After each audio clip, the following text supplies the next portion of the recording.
Good day to you, everybody. Humble George here. Another little addendum to our getting you up and going with humbleized cars. My newest subscriber, or at least a very new subscriber, Paul Sneap, he said, Humble, I got your cars working. Thank you so much for the wonderful help you've been, but they don't seem to go like yours do. I realized he doesn't have his turbo up and turbo down set yet. And so I figured I'll show you how to do that right now. It's really not difficult at all. What we need to do though is we need to go to settings, and then we need to go to Assetto Corsa. Then we need to come down here to controls. So we'll get out of this one, we'll go to buttons, okay?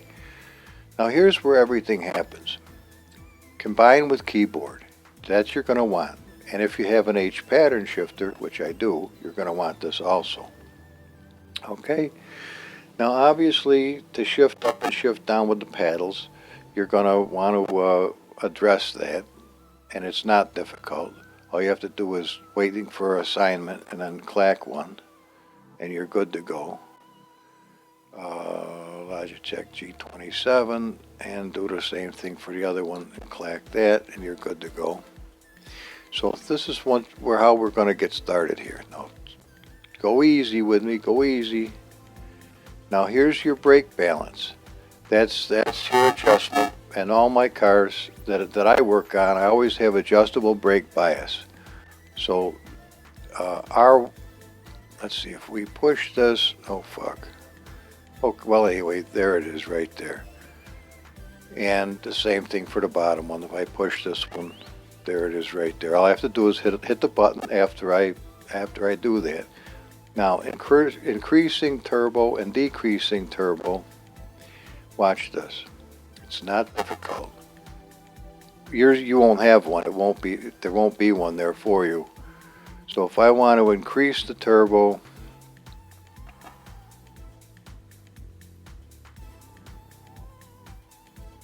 I go like that.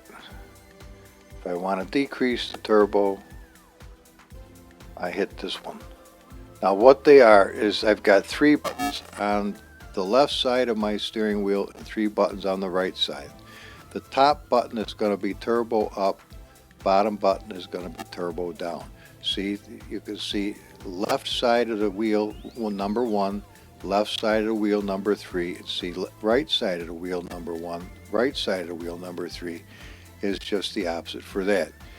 Now, I don't monkey with the traction control or the ABS or the engine brake or the MGU-K. I have not the foggiest clue of what that means. And miscellaneous, we have KERS activation, which I'm not 100% sure what that is. Some kind of, it gains energy. Handbrake, headlights. Now headlights we do have. Headlights is the left side, button number 2, which would be right square in the middle. And also, if I wanted to use it on the keyboard, it's the L button for keyboard. Now the horn, I have mapped right side number 2. So that's the very one in the middle if I want to use the horn. Or on the keyboard, it's right here. So that's how you do it. Now as far as glancing right and left, I use the Track IR by Natural Point. So I don't have to monkey with any of that. I just wear the sensors on my hat, and then there's a little thing that clips up above the top of the TV, and it tracks my head tracking wherever I look. It looks instantaneously, so there's no lag to it whatsoever. It's friggin' awesome. I don't get any kickback from them. They don't even know I exist. I bought this Natural Point back in 2010 when just after I had this computer built by Stealth Machines in Colorado, and it has worked flawlessly ever since. It's freaking awesome. It just, if you want to do flying, that's the way to do it. You look out over the wing, it's just absolutely amazing. So that's all you got to do to get yourself up and going for the turbo up and the turbo down, and it's very important, and I'll show you why. come on, let's go to drive.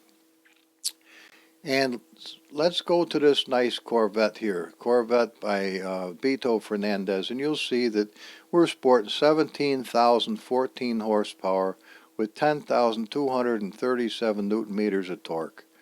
Mr. Fernandez never intended the car to do anything like this. So I'm sure he won't mind if I do it on my own. So let's get out of here for a second. Go to computer. We got to walk the green mile, so come on. You might as well walk along with me. If I got paid $1 for every time I did this, I could take all my subs out to lunch. If you had a place you could go to. That's kind of a funny thing. But anyway, come along and let's find this wonderful car, which is not here. It is this one. Okay. Now, if you open up the data folder, and you come down to engine and you right mouse click it so you can go to the Notepad++. Here's where everything happens. Alright, we're starting at the top like you probably should. The limiter doesn't kick on until 17,000 RPMs. So in other words, we're never going to see it. The minimum, it really is your idle RPM.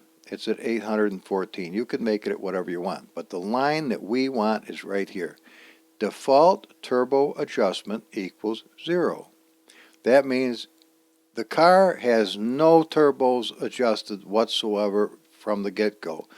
Which means that your AI will not start out with all the turbos running. Now I can hear you. All the turbos? I thought it had one turbo. Hang on a minute. Read this. Default turbo adjustment if one or more turbos are cockpit adjustable, which they are. And if you'll follow the rabbit trail down a little farther, we'll get to our first turbo is turbo 0, and notice that he has been equipped with an adjustable ability.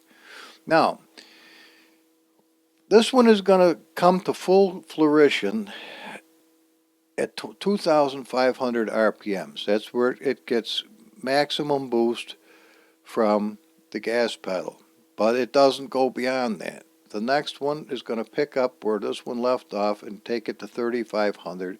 This is going to take it to 5,000 RPMs, 7,000 RPMs, 9,000 RPMs, and 11,000 RPMs, and they're all adjustable. So when you click the adjustment 10%, you get all these turbos, but they stop. You don't want them all set to 11,000. You'd get this squirrely effing thing that would be worthless. Or you could get turbos from a different car, which are a hell of a lot stronger, and just have one. But I've found that by daisy chaining these together, you end up with a very controllable, wonderful product. And that's what I do. Now, if you wonder why my engines don't blow up, they don't go as high as 19,950 RPMs. Or they would blow up too. That's where they begin to take damage. I don't want them taking damage. You know, let's let them run and be happy. We're just having fun anyway. So that's the deal. Now, if you want to go to the drag strip and you want to run one of my cars against yourself and wonder why you're kicking his ass constantly, you slap a 1 here. Bink, and save it. Now he's going to be running 100% turbo right off the frickin' line, and you're going to have your hands full. If you can beat him, you're doing a real good thing. Or he may just go apeshit and bite the dust. You never know. Different cars behave differently. So I was telling Mr. Sneap, these are not cookie cutter cars. In other words, you have the same everything underneath and just slap another body on it. No. These are individual cars, every single one of them. They have similarities, but there's a hell of a lot of difference between one to another. Today, now, the next time we come back, we'll do some drag racing in Assetto corsa. Well, no, you just go watch them. I've got enough shit up there for you guys already, and I couldn't do a better job today if I sat right down here and did it. So you guys have a nice day, and I'll talk to you on the next one. Humble out. Bye-bye.